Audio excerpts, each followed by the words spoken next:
Hey everybody, this is Richard Misguided Mutts with our weekly Ask the Trainer question. Today, Christina's going to read our question off. Go ahead, Christina. This question is from Lauren. What do you do with the leash reactive dog, and what are the best training tools? Okay, that's a great question, and I think there's a lot of people that struggle with it. Leash reactivity is probably one of the biggest issues our clients face. With that, there's a few different scenarios to it. There's different levels. You have dogs that are aggressive when they're on the leash. You have dogs that are fearful when they're on the leash. You have to understand that the leash itself, once it's put on, kind of makes a dog feel constrained. So we have to kind of honor the mindset that they're in when they come across, another dog, maybe a person, whatever makes them nervous or reactive. But then there's a process to actually get them to where they can walk by people, dogs, and do things of that nature.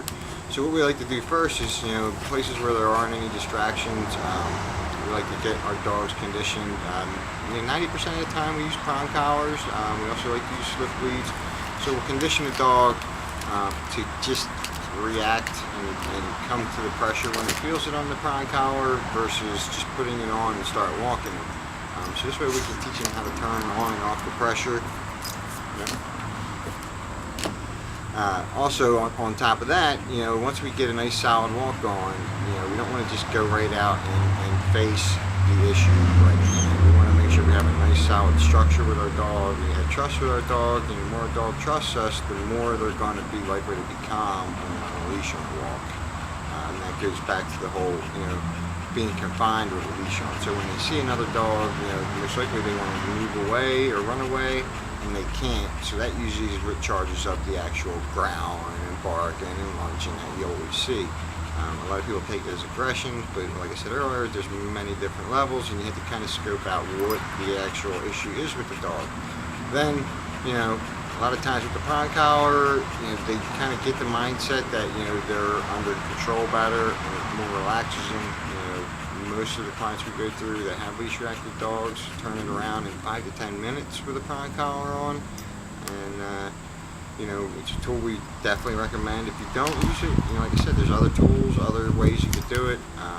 If that direct contrast, to seeing another dog makes your dog reactive, you could turn through some exercises like crittering, which you'll have the leash and you basically walk towards the dog or whatever is causing its disturbance, and basically when it wants to move, you're going to use the leash and turn and go away from the pressure. Okay, and that's going to act as a reward. Okay, because when we're taking the dog towards these other dogs, there's pressure on them and they want to either fight or flee. So we're going to give them the chance to flee. We're going to do it organized. We're going to turn, we're going to walk away, but we're not going to leave the actual exercise. We want to still be able to get closer and keep the dog in a more tolerated state of mind. So basically, once we find that threshold, we know, hey, we can get 30 feet away from our dog to another dog, and then it starts to get a little bit amped up, a little bit excited.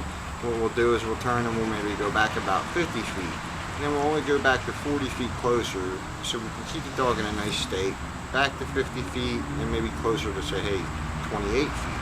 Now you just went past the 30-foot margin that originally made the dog go above that threshold.